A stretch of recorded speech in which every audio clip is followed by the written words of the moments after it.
Darshan and gang ನಿಂದ Renukaswamy murder ಪ್ರಕರಣ ಇದೆಯಲ್ಲ, ರೇಣುಕಾಸ್ವಾಮಿ ಹತ್ಯೆ ಇನ್ನಷ್ಟು ಸ್ಫೋಟಕ ಮಾಹಿತಿ ಬಯಲಾಗ್ತಾ ಇದೆ. ರೇಣುಕಾಸ್ವಾಮಿ ಹತ್ಯೆ ಮಾಡೋ ಮುನ್ನ ಆಗಿದ್ದಾದ್ರೂ ಏನು? ಪಟ್ಟಣಗೆರೆ ಶೆಡ್ಗೆ ಬಂದಂತ ನಟ ದರ್ಶನ್ ಮಾಡಿದ್ದೇನು?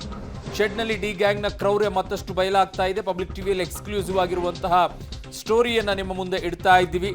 ಏನಾಯ್ತು ಹಾಗಿದ್ದಾಗ ಅವತ್ತು ಅನ್ನುವಂಥದ್ದನ್ನ ನಿಮ್ಗೆ ಈಗಾಗಲೇ ಹಲವು ಮಾಹಿತಿಗಳು ಬಂದಿರುತ್ತೆ. ಬಟ್ ಇನ್ನೊಂದಿಷ್ಟು ಇನ್ಸೈಡ್ ಆಗಿರುವಂತಹ ಸ್ಟೋರಿಗಳು ಈಗ ಒಂದೊಂದಾಗಿ ಆಚೆ ರಿವೀಲ್ ಆಗ್ತಾ ಇದೆ. ಆ ಬಗ್ಗೆಯೂ ಕೂಡ ಮಾಹಿತಿಯನ್ನ ಕೊಡ್ತೀವಿ ನಿಮಗೆ.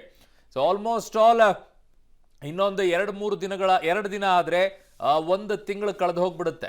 ಕಾರಣ ಈ ಪ್ರಕರಣ ಕೊಲೆ ಆಗಿದ್ದು ಜೂನ್ 8ನೇ ತಾರೀಕಿಗೆ, ಜುಲೈ 8ಕ್ಕೆ 1 ತಿಂಗಳು ಆಗಿ ಹೋಗ್ಬಿಡುತ್ತೆ. ನೋಡಿ, ಅಲ್ಲಿ ಜೂನ್ 8ಕ್ಕೆ ರೇಣುಕಾಸ್ವಾಮಿಯ ಕಿಡ್ನ್ಯಾಪ್ ಆಗತ್ತೆ. ಮಧ್ಯಾಹ್ನ ಅಷ್ಟೊತ್ತಿಗೆ ಕಿಡ್ನ್ಯಾಪ್ ಮಾಡ್ತಾರೆ. ಬೆಳಗ್ಗೆ ಹೋಗಿ ಕರೀತಾರೆ, ಬರ್ತಾರೆ. 12:30 ಅಷ್ಟೊತ್ತಿಗೆ ಬೆಂಗಳೂರಿಗೆ ಕರ್ಕೊಂಡು ಬರ್ತಾರೆ. ಪಟ್ಟಣಗೆರೆ ಶೆಡ್ಗೆ ಡಿ ಗ್ಯಾಂಗ್ ಕರ್ಕೊಂಡು ಬರುತ್ತೆ. ಮಧ್ಯಾಹ್ನ 12:30ರಿಂದ ರೇಣುಕಾಸ್ವಾಮಿಗೆ ಟಾರ್ಚರ್ ಕೊಡಕ್ಕೆ ಶುರು ಮಾಡುತ್ತೆ.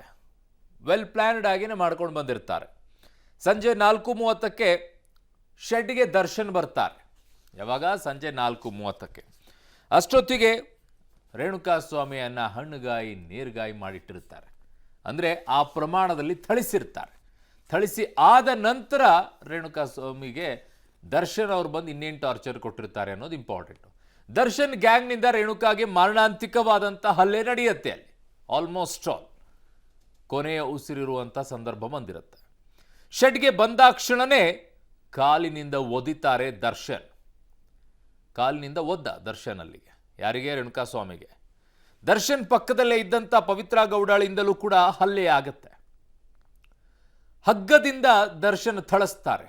ನಿಮಗೆ ಆವಾಗಲೇ ಫೋಟೋಗಳನ್ನೆಲ್ಲ ಅವತ್ತು ಎಕ್ಸ್ಪ್ಲೇನ್ ಮಾಡಿದ್ವಿ ನಿಮಗೆ. ಬೆನ್ ಮೇಲೆ ಹೇಗೆ ಏಟು ಬಿದ್ದಿತ್ತು, ಮಾರ್ಕ್ಗಳು ಹೇಗಿದ್ದು, ಯಾವ್ಯಾವ್ರಿಂದ ಹೊಡೆದಿದ್ರು, ಬೆಲ್ಟಿಂದ ಹೊಡೆದಿದ್ರು ಎಲ್ಲ. ಸೊ ಅಲ್ಲಿ ಹಗ್ಗ ಸಿಕ್ತು. ಹಗ್ಗದಿಂದ ಮೊದಲು ಥಳಿಸ್ತಾರೆ. ಹಲ್ಲೆ ಬಳಿಕ ರೇಣುಕಾಗೆ ಬಲವಂತದಿಂದ ಕುಷ್ಕ ತಿನ್ನಿಸಿರ್ತಾನೆ ದರ್ಶನ್. ಹೊಡೆಯೋದಲ್ದೇನೆ ತಿನ್ನೋಕೆ ಬಾಯಿಗೆ ತುರುಕ್ತಾರೆ. ಏನೋ ಕುಷ್ಕಾನ ತಿನ್ನಿಸ್ಬಿಟ್ಟು ಅಲ್ಲಿಗೆ ಮುಗಿದಿದ್ದರೆ ಬದುಕೊಂಡು ಹೋಗಿರೋನೇನೋ ಆಸಾಮಿ. ಆದರೆ ಹಾಗಾಗಿರಲಿಲ್ಲ. ಸಾರಿ ಕೇಳೋ ಅಂತ ಹೇಳಿ ದರ್ಶನ್ ಹೇಳ್ತಾನೆ. ಏನೋ ಸಾರಿ ಕೇಳು ಅಂತ ಹೇಳಿ. ಯಾರಿಗೆ? ಅವರ ಆಪ್ತೆ ಪವಿತ್ರ ಗೌಡಗೆ ಸಾರಿ ಕೇಳು ಅಂತ ಹೇಳ್ತಾನೆ. ಪಟ್ಟಣಗೆರೆ ಶೆಡ್ನಲ್ಲಿ ರೇಣುಕಾಸ್ವಾಮಿ ಮೇಲೆ ಹಲ್ಲೆ ಆಗಿದ್ದು. ರೇಣುಕಾಸ್ವಾಮಿಗೆ ದರ್ಶನ್ ಬಾರಿಸ್ತಾರೆ. ಕಾಲಿನಿಂದ ಒದ್ದ ಬಳಿಕ ಸಾರಿ ಕೇಳೋಕೆ ಹೇಳ್ತಾರೆ ದರ್ಶನ್. ರೇಣುಕಾಸ್ವಾಮಿ ಸಾರಿ ಕೇಳಿದ ವಿಡಿಯೋ ಈಗ ಅಪ್ಲೋಡ್ ಮಾಡಿ ಡಿ ಗ್ಯಾಂಗ್ಗೆ ಸೂಚಿಸ್ತಾರೆ ದರ್ಶನ್.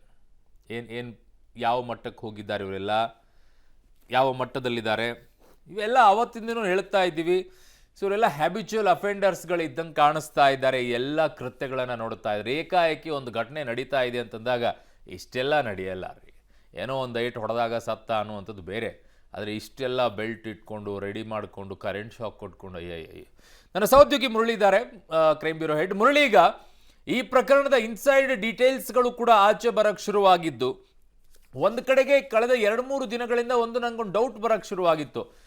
ಬೇರೆ ಬೇರೆ ಆ್ಯಂಗಲ್ಗಳಲ್ಲಿ ಈ ಸುದ್ದಿಯನ್ನು ಬೇರೆ ಕಡೆಗೆ ತೆಗೆದುಕೊಂಡು ಹೋಗುವಂಥ ಪ್ರಯತ್ನವನ್ನು ಪೊಲೀಸರು ಮಾಡ್ತಾ ಇದ್ದಾರೆ. ದರ್ಶನ್ ಅವರ ರಕ್ಷಣೆಗೆ ಏನಾದರೂ ಮುಂದೆ ಆಗ್ತಾ ಇದ್ದಾರಾ? ಎಲ್ಲ ಸಾವನ್ನಪ್ಪಿದ ನಂತರ ದರ್ಶನ್ ಹೋಗಿ ವಿಸಿಟ್ ಮಾಡಿದ್ದಾರೆ ಅನ್ನುವಂಥದ್ದನ್ನು ತೋರಿಸೋಕೆ ಏನಾದರೂ ಪೊಲೀಸರು ಮುಂದೆ ಆಗ್ತಾ ಇದ್ದಾರಾ? ಯಾಕಂದರೆ ಕಳೆದ 3-4 ದಿನಗಳಿಂದ ಪೊಲೀಸ್ ಮೂಲಗಳಿಂದ ಸಿಗ್ತಾ ಇದ್ದಂಥ ಮಾಹಿತಿಗಳು, ಸುದ್ದಿಗಳು ಆ ದಿಕ್ಕಿನತ್ತ ಕರ್ಕೊಂಡು ಹೋಗ್ತಾ ಇತ್ತು ಅನ್ನುವಂಥ ಅನುಮಾನ ಇತ್ತು. ಬಟ್ ಕ್ಲಿಯರ್ ಕಟ್ ಆಗಿ ದರ್ಶನ್ ಹಲ್ಲೆ ಮಾಡಿರುವಂಥದ್ದು ಸ್ಪಷ್ಟವಾಗಿ, ನಿಖರವಾಗಿ ಪೊಲೀಸರ ಬಳಿ ಸಾಕ್ಷ್ಯಗಳು ಇದಾವ ಮುರಳಿ? ಖಂಡಿತ ಅರುಣ. ಯಾಕೆಂದರೆ ಆ ರೀತಿಯ ಯಾವುದೇ ರೀತಿಯ ಪ್ರಯತ್ನಗಳನ್ನು ಕೂಡ ಪೊಲೀಸ್ ಇಲಾಖೆ ಇದುವರೆಗೂ ಕೂಡ ಮಾಡಿಲ್ಲ. ಯಾಕೆಂದರೆ ಈ ದರ್ಶನ್ ಮತ್ತು ಗ್ಯಾಂಗನ್ನು ಅರೆಸ್ಟ್ ಮಾಡೋಂಥದ್ದೇ ಒಂದು ದೊಡ್ಡ ಚಾಲೆಂಜ್ ಆಗಿತ್ತು. ಯಾಕೆಂದರೆ ಆ ಮಾಹಿತಿಯನ್ನು ಎಲ್ಲೂ ಕೂಡ ಹೊರಗಡೆ ಬಿಡದ ರೀತಿಯಲ್ಲಿ ಆತನ ಬಂಧನ ಆಗೋ ತನಕ ಕೂಡ ಸಾಕಷ್ಟು ಸೀಕ್ರೆಟನ್ನು ಮೇಂಟೈನ್ ಮಾಡಿ ಅದಾದ ಬಳಿಕ ಆಪರೇಷನನ್ನು ಮಾಡಿ ಆತನನ್ನು ಬಂಧನಕ್ಕೆ ಒಳಪಡಿಸಿದ್ರು. ಈ ಸಂದರ್ಭದಲ್ಲಿ ಏನು ಪೊಲೀಸ್ ಇಲಾಖೆ ಮೇಲೆ ಮತ್ತು ಪೊಲೀಸ್ ಅಧಿಕಾರಿಗಳ ಮೇಲೆ ಒತ್ತಡ ಬಂದಿರುವಂಥದ್ದು ನಿಜ.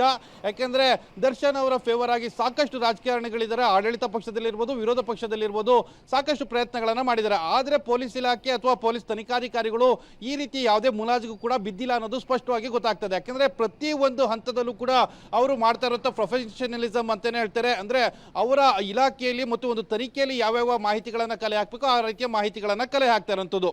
ಅದೇ ರೀತಿಯಲ್ಲಿ ದರ್ಶನ್ ಅಂಡ್ ಗ್ಯಾಂಗ್ ಯಾವ ರೀತಿಯಲ್ಲಿ ಹತ್ಯೆಯನ್ನ ಮಾಡ್ತು ಮತ್ತು ಹತ್ಯೆಯನ್ನ ಮಾಡೋದಕ್ಕಿಂತ ಮುಂಚೆ ಆ ಶೆಡ್ನ ಒಳಗಡೆ ನಡೆದಂತ ಘಟನಾವಳಿಗಳೇನು ಅದೆಲ್ಲದ್ರ ಬಗ್ಗೆನೂ ಕೂಡ ಸಂಪೂರ್ಣವಾಗಿ ಮಾಹಿತಿಯನ್ನ ಕಲೆ ಹಾಕಿ ಆಗ್ತಾ ಇದ್ದೀನಿ. ಈ ರೇಣುಕಾ ಸ್ವಾಮಿಗೆ ಸಾರಿ ಕೇಳಿ ವಿಡಿಯೋ ಮಾಡ್ಕೊ ಅಂತ ಹೇಳಿರ್ತಾರಲ್ಲ, ವಿಡಿಯೋ ಇದೆಯಾ ಸಾರಿ ಕೇಳುವಂತ ವಿಡಿಯೋ? ಅಂದ್ರೆ ಆ ರೀತಿಯ ವಿಡಿಯೋನ ಮಾಡೋಣ ನಾಳೆ ಮಾಡೋಣ ಅನ್ನೋದ್ರ ಬಗ್ಗೆ ಒಂದು ಸ್ಪಷ್ಟನೆಯನ್ನು ಕೊಟ್ಟಿರ್ತಾರೆ. ಯಾಕಂದ್ರೆ ದರ್ಶನ್ ಹೋಗೋ ಅಷ್ಟರ ಒಳಗಡೆನೆ ಅಲ್ಲೇ ಶೆಡ್ನ ಒಳಗಡೆ ಆತನಿಗೆ ಪವನ್ ಇರ್ಬೋದು, ನಂದೀಶ್ ಇರ್ಬೋದು, ಜೊತೆಗೆ ನಾಗರಾಜ್ ಇರ್ಬೋದು, ಇವರೆಲ್ಲರೂ ಕೂಡ ದೊಡ್ಡ ಮಟ್ಟದಲ್ಲಿ ತಿಳಿಸಿರ್ತಾರೆ. ಆತ ಒಂದರಷ್ಟು ನಿತ್ರಣ ಆಗೋಗಿರ್ತಾನೆ. ದರ್ಶನ್ ಹೋಗೋಷ್ಟರೊಳಗೆ ಸಂಪೂರ್ಣವಾಗಿ ನಿತ್ರಣ ಆಗಿರ್ತಾನೆ. ನಿತ್ರಣ ಆದಂಥವನ್ನ ಮತ್ತೆ ದರ್ಶನ್ ಮತ್ತು ಆತನ ಇನ್ನು ಸ್ನೇಹಿತೆ ಏನಿದ್ದಾರೆ, ಸ್ನೇಹಿತೆ ಹಲ್ಲೆಯನ್ನ ಮಾಡುವಂಥದ್ದು. ಹಲ್ಲೆಯನ್ನ ಮಾಡಿದ ಬಳಿಕ ಮತ್ತೆ ಆತನಿಗೆ ಬಲವಂತವಾಗಿ ಕುಷ್ಕೋ ತಿನ್ನೋದಕ್ಕೆ ಒತ್ತಾಯವನ್ನ ಮಾಡ್ತಾರೆ. ಯಾಕಂದ್ರೆ ಒಂದು ಸ್ಟೋರಿಯನ್ನ ಹೇಳ್ತಾ ಇದ್ವಿ. ತನಿಖಾ ಸಂದರ್ಭದಲ್ಲಿ ಆತನ ಹೊಟ್ಟೆಯಲ್ಲಿ ಸರಿಸುಮಾರು 4:30ರಿಂದ 5 ಗಂಟೆ ಸಂದರ್ಭದಲ್ಲಿ ಹೊಟ್ಟೆಗೆ ಊಟ ಸೇರಿದೆ ಅನ್ನೋದ್ರ ಬಗ್ಗೆ ಸ್ಪಷ್ಟ ಮಾಹಿತಿಗಳು ಸಿಕ್ಕಿದಾವೆ ಅಂತೇಳಿ. ಇದೆಲ್ಲ ಕೂಡ ಅಲ್ಲಿ ಇದ್ದಂತ ಆರೋಪಿಗಳು ಮತ್ತು ಸ್ವಇಚ್ಛಾ ಹೇಳಿಕೆಯನ್ನ ಕೊಟ್ಟಿರುವಂತದ್ದು ಮತ್ತು ಒಂದಷ್ಟು ಟೆಕ್ನಿಕಲ್ ಏನು ಎವಿಡೆನ್ಸ್ ಗಳೇನಿತ್ತು ಆ ಎವಿಡೆನ್ಸ್ ಗಳನ್ನ ಮೂಲಕ ಅದನ್ನ ಸ್ಪಷ್ಟನೆ ಪಡಿಸ್ಕೊಂಡಿರುವಂತದ್ದು. ದರ್ಶನ್ ಬಲವಂತವಾಗಿ ಆತನಿಗೆ ಊಟವನ್ನ ತಿನ್ನಿಸ್ಲಿಕ್ಕೆ ಹೋಗುವಂಥದ್ದು. ಊಟವನ್ನ ತಿನ್ನಿಸಿ ಆತನಿಗೆ ಮತ್ತೆ ಹಲ್ಲೆಯನ್ನ ಮಾಡ್ತಾರೆ. ಹಲ್ಲೆಯನ್ನ ಮಾಡಿ ಅದಾದ ಬಳಿಕ ವಿಡಿಯೋನ ಮಾಡೋಣ ಅಂತ ಹೇಳಿ ಒಂದು ಹೇಳಿಕೆಯನ್ನು ಕೊಟ್ಟಿದ್ದಾರೆ ಅನ್ನೋದ್ರ ಬಗ್ಗೆನೂ ಕೂಡ ಮಾಹಿತಿಗಳು ಸಿಗ್ತಾ ಇರೋಂಥದ್ದು. ಅರುಣ್. ಓಕೆ ಮುರಳೀಧರ್, ನಿಮ್ಮೆಲ್ಲ ಮಾಹಿತಿಗೆ ಧನ್ಯವಾದಗಳು.